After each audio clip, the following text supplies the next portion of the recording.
ಇತ್ತೀಚಿನ ದಿನಗಳಲ್ಲಿ ಮಾರುಕಟ್ಟೆಯಲ್ಲಿ ಸಿಗುವಂತಹ ಸೊಪ್ಪುಗಳಲ್ಲಿ ಕೆಮಿಕಲ್ಸ್ ತುಂಬಾನೇ ಯೂಸ್ ಮಾಡಿ ಬೆಳೆಸಿರೋದರ ಜೊತೆಗೆ ಕೆಲವೊಮ್ಮೆ ಅದನ್ನ ಬೆಳೆಸೋದಕ್ಕೆ ಉಪಯೋಗಿಸಿರುವಂತಹ ನೀರಿನ ಮೂಲ ಸಹ ಸರಿಯಾಗಿರುವುದಿಲ್ಲ.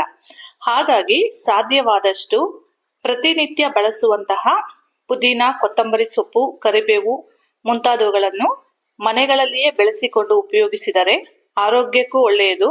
ಹಾಗೆ ನಾವೇ ಬೆಳೆಸಿದ್ದನ್ನು ಅಡುಗೆಗೆ ಉಪಯೋಗಿಸುವಾಗ ಮನಸ್ಸಿಗೂ ತುಂಬಾನೇ ಸಂತೋಷವಾಗ್ತೈತೆ. ಇಂಚರ ಕನ್ನಡ ವ್ಲಾಗ್ಸ್ ಚಾನೆಲ್ಗೆ ನಿಮ್ಮೆಲ್ಲರಿಗೂ ಸ್ವಾಗತ.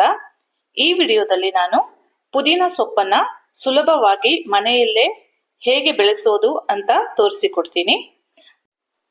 ನಾನು ಹೇಳುವಂತಹ 5 ಟಿಪ್ಸ್ಗಳನ್ನ ಫಾಲೋ ಮಾಡಿ ಪುದೀನ ಸೊಪ್ಪನ್ನ ಬೆಳೆಸಿದ್ರೆ ಖಂಡಿತವಾಗಿಯೂ 100% ಪುದೀನ ಸೊಪ್ಪು ಚೆನ್ನಾಗಿ ಹೆಲ್ದಿಯಾಗಿ ಬೆಳೆಯುತ್ತೆ. ಹಾಗಾದ್ರೆ ಬನ್ನಿ ಆ ಟಿಪ್ಸ್ಗಳು ಏನು ಅಂತ ನೋಡೋಣ.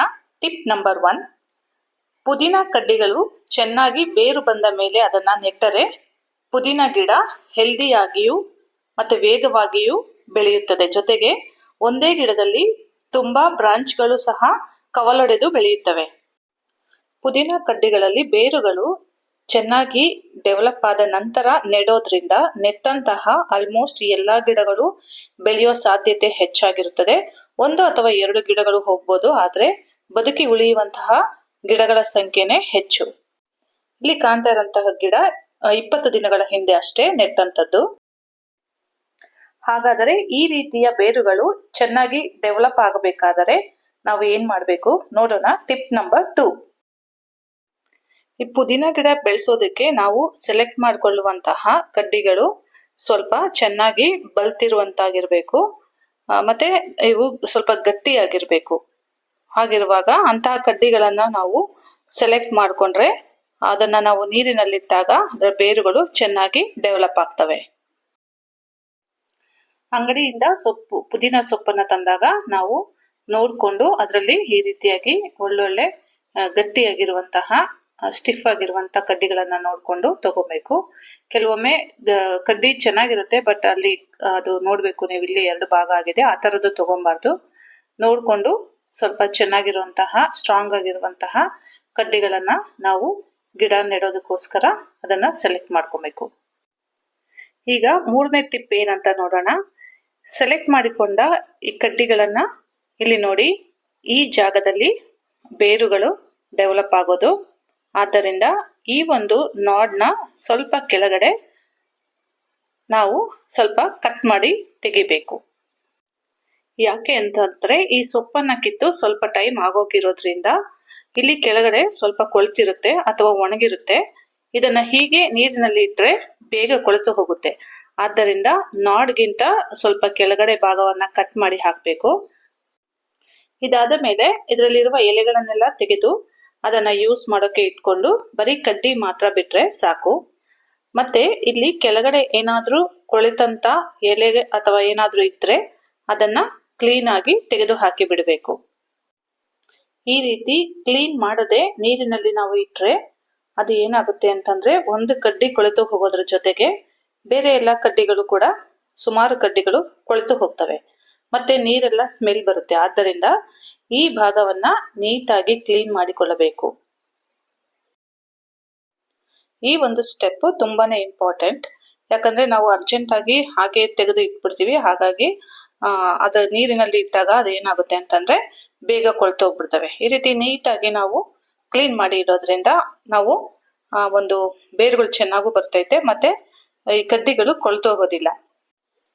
ಹೀಗೆ ನೀಟಾಗಿ ಕ್ಲೀನ್ ಮಾಡಿಕೊಂಡ ನಂತರ ಈ ಕಡ್ಡಿಗಳನ್ನ ಒಂದು ಗ್ಲಾಸ್ ನಲ್ಲಿ ಅಥವಾ ಒಂದು ಬಾಟಲ್ ನಲ್ಲಿ ಸ್ವಲ್ಪ ನೀರು ಹಾಕಿ ಬಿಸಿಲು ಇಲ್ಲದೆ ಇರುವಂತಹ ಜಾಗದಲ್ಲಿ ಅದನ್ನ 1 ವಾರಗಳ ಕಾಲ ಇಡಬೇಕು.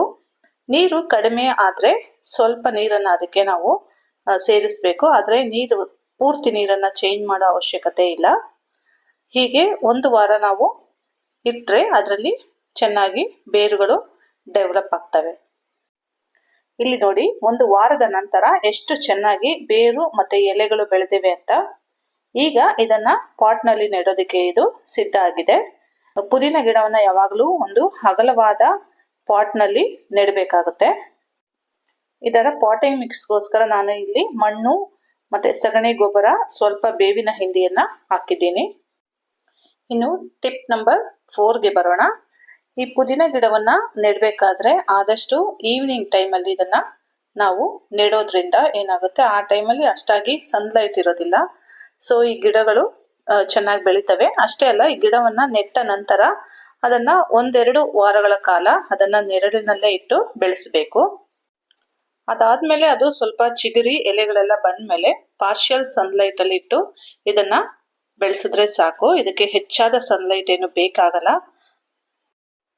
ತುಂಬಾ ಹೆಚ್ಚಾದ ಸನ್ಲೈಟ್ ಇದ್ರ ಮೇಲೆ ಬಿದ್ರೆ ಆ ಎಲೆಗಳೆಲ್ಲ ಅಷ್ಟಾಗಿ ಹೆಲ್ದಿ ಆಗಿರೋದಿಲ್ಲ. ಮತ್ತೆ ತುಂಬಾ ಚಿಕ್ಕ ಚಿಕ್ಕ ಎಲೆಗಳು ಬರ್ತವೆ, ಅಗಲವಾದ ಎಲೆಗಳು ಬರೋದಿಲ್ಲ. ಇನ್ನು ಕೊನೆಯದಾಗಿ ಟಿಪ್ ನಂಬರ್ 5. ಈ ಪುದೀನ ಗಿಡ ಬೆಳೆಯುತ್ತಾ ಇದ್ದ ಹಾಗೆ ಅದರ ಕುಡಿಗಳನ್ನ ಆಗಾಗ ಕತ್ತರಿಸ್ತಾ ಇರಬೇಕು. ಆಗ ಈ ಗಿಡ ಸುತ್ತಲೂ ಹರಡಿಕೊಂಡು ಒಳ್ಳೆಯ ಫಲವತ್ತಾಗಿ ಚೆನ್ನಾಗಿ ಬೆಳೆಯುತ್ತದೆ. ಮತ್ತೆ ರೆಗ್ಯುಲರ್ ಆಗಿ ನೀರನ್ನ ಹಾಕಿ ಈ ಒಂದು ಪಾಟ್ನಲ್ಲಿ ಬೆಳೆಯುವಂತಹ ಕಳೆಯನ್ನ ಆಗಾಗ್ಗೆ ತೆಗೆದು ಹಾಕಿದರೆ 100% ಪುದೀನ ಗಿಡ ಒಳ್ಳೆಯ ಫಲವತ್ತಾಗಿ ಬೆಳೆಯುತ್ತದೆ. ಯಾವುದೇ ಕೆಮಿಕಲ್ ಉಪಯೋಗಿಸದೆ ಆರ್ಗ್ಯಾನಿಕ್ ಆಗಿ ಪುದೀನವನ್ನ ಹೇಗೆ ಬೆಳೆಸೋದು ಅನ್ನೋದನ್ನ ನೀವು ನೋಡಿದ್ರಲ್ಲ.